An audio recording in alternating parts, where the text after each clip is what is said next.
graduate student in the Communication Studies program on campus. I wrote this paper in a seminar I took last semester in interpersonal communication. I do want to provide a trigger warning that this presentation is about grief and bereavement, so if anybody feels uncomfortable during any point, feel free to leave. I won't be offended. So in this paper, I discussed how grief is an aspect of one's identity that leaves one feeling very isolated following significant loss, and as if nobody understands the way that they are feeling. It can make one feel like they're a part of a club that they never asked to join. And there's a disruption in communication about grief, largely because social norms disenfranchise the actual experience that bereaved people have. When I say disenfranchise, I mean that social norms will either invalidate, not acknowledge, or in some cases stigmatize the experiences that bereaved people have following the loss of a loved one. And by not acknowledging this problem, researchers, practitioners, bereaved and non-bereaved individuals alike fail to gain deeper insight on grief and bereavement and perpetuate the issue by turning a blind eye toward opportunities to participate in validating, compassionate, and honest conversations about grief. And the purpose of this review is to support the contention that grief is an aspect of one's identity that is disenfranchised, making grief, death, and dying difficult to communicate about. I'm first going to go deeper into an overview of this problem and then discuss how grief is an aspect of identity through continuing processes of narrative formation and meaning making. I will then talk about Kenneth Doka's theory of disenfranchised grief to say that most, if not all, experiences of grief are disenfranchised by the dominant narrative, and I will then discuss practical and scholarly implications of this issue.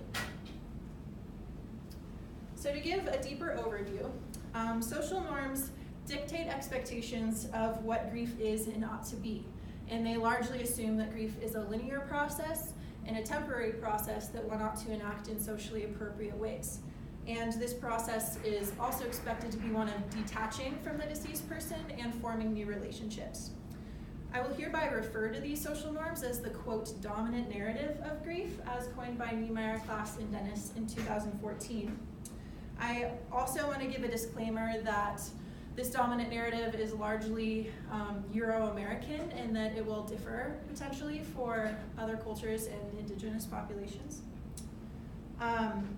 So despite what social norms and the dominant narrative of grief say about grief being linear and temporary, more recent grief theory suggests that it is actually a lifelong experience and a process of meaning making and resituating relationships with deceased loved ones. And this contradicts the dominant narrative in a way that confines many bereaved individuals to an experience that doesn't actually parallel their own. And this disenfranchises their experience and thus their full identities. This problem is also exemplary of how grief is a socially constructed phenomenon. Prominent rhetoric such as film and literature, as well as everyday conversation, perpetuate the dominant narrative of grief. And this dominant narrative then influences the performance of grieving individuals. Grief is indeed performative, as the dominant narrative, quote, constructs their identities as bereaved people and regulates their proper performances of their role as mourners, unquote. And that is also by Niemeyer, Klass, and Dennis in 2014. So to discuss how grief is an aspect of identity through narrative formation and meaning making, when I say this, I mean that the deceased person and the grief of losing that person continue to impact one's life for as long as they're going to live. The experience of loss challenges one's sense of self as the loss becomes a, quote, self-defining memory, as coined by Badley and Singer in 2009. And this self-defining memory disrupts the anticipated life narrative that one thought they were going to have, and they are forced to take on a post-lost identity. In this regard, somebody becomes different following the loss as they were before and as they expected they were going to be. An example of this post-loss identity is highlighted in Phipps' 2018 ethnography, when she discusses how she is no longer a wifey but is forced to take on the label of a widow. In another different but similar notion. Siblings in a study by Funk et al. In 2018 discussed their distress in resituating birth order and the number of children in the family, as well as rearranging bedroom organization. Further, narrative construction and meaning making of this self-defining memory is a lifelong process, despite the fact that the narrative says it's linear and finite. It is actually continuous, it is cyclical, it is zigzag, and it doesn't need to be organized. The post-loss identity is unfolding throughout time, and thus the narrative is always being written. And by failing to acknowledge that this narrative is always being written, one fails to acknowledge a person's grief and thus their full identity. This is disenfranchising, and most importantly, it upholds barriers in authentic communication about grief and loss. So to go a little deeper into what I mean when I say that grief is a disenfranchised aspect of identity, I pull from Kenneth Doka's theory of disenfranchised grief, which assumes that grief is unacknowledged, invalidated, and stigmatized, especially in cases of stigmatized cause of death, such as drug overdose or suicide, or in cases where people are deemed incapable of grieving, such as for the very old or the very young.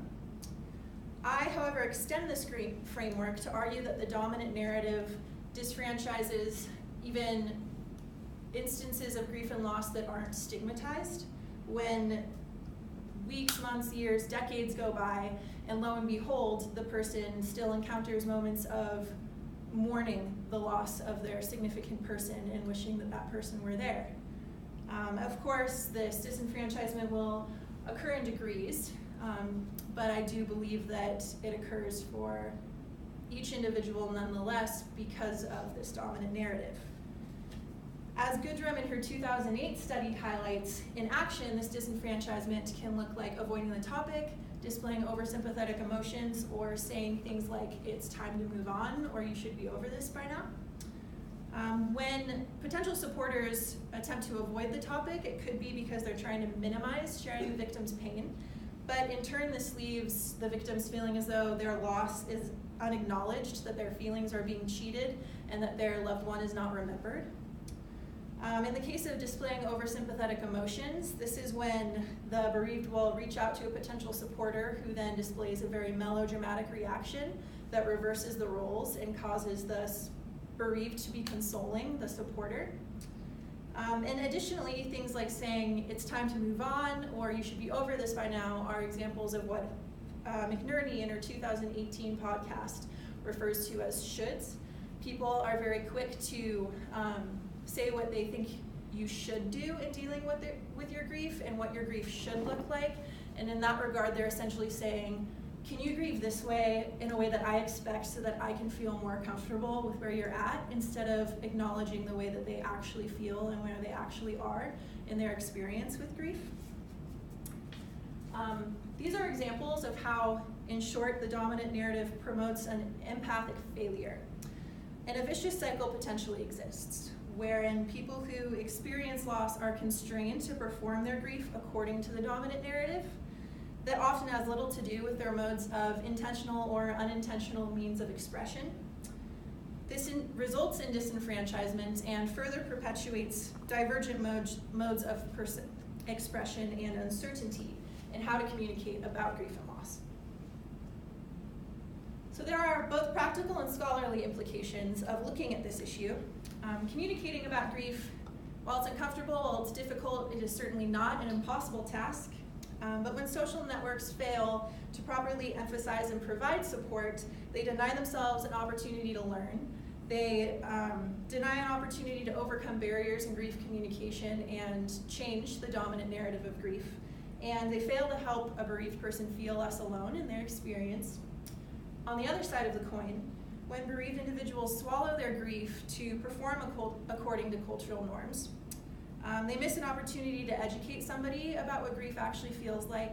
They fail to overcome barriers in grief communication and redefine the dominant narrative, and they miss an opportunity to benefit from socio-emotional support. Grief is a subjective experience, and people vary in how they communicate about it, so certainly what's helpful for one person is not going to be helpful for everybody. But Disenfranchised grief is not a problem solved, but managed. Acknowledging others' grief could be a good place to start. It makes way for empathetic communication, and it can allow survivors to feel better seen, better heard, accepted, and supported for exactly where they are at in their own subjective experience. And as far as potential for future research, I do recognize that it's a controversial claim to say that all grief is disenfranchised, and therefore it's worthy of empirical study. My suggestions for future inquiry include understanding that grief is an aspect of identity that is disenfranchised, and looking at the weight of disenfranchisement in grief performance could yield deeper insight onto what the performativity of grief is and what it looks like in communicative action. Additionally, it would be interesting to look at broader contexts of disenfranchisement and how that relates to adaptation following significant loss. For example, through Doka's theory, people primarily do look at stigmatized cause of death and instances where the ability to grieve is invalidated or not acknowledged. But that leaves a gap as far as looking at grief experiences that aren't by a stigmatized cause of death, and it'd be interesting to look in how disenfranchisement plays a role in those experiences. With that, I would like to thank Dr. Steve Yoshimura for his advising on this paper, as well as Dr. Keith Anderson for giving me a little insight on disenfranchised grief theory. And with that, I will take any questions that you have.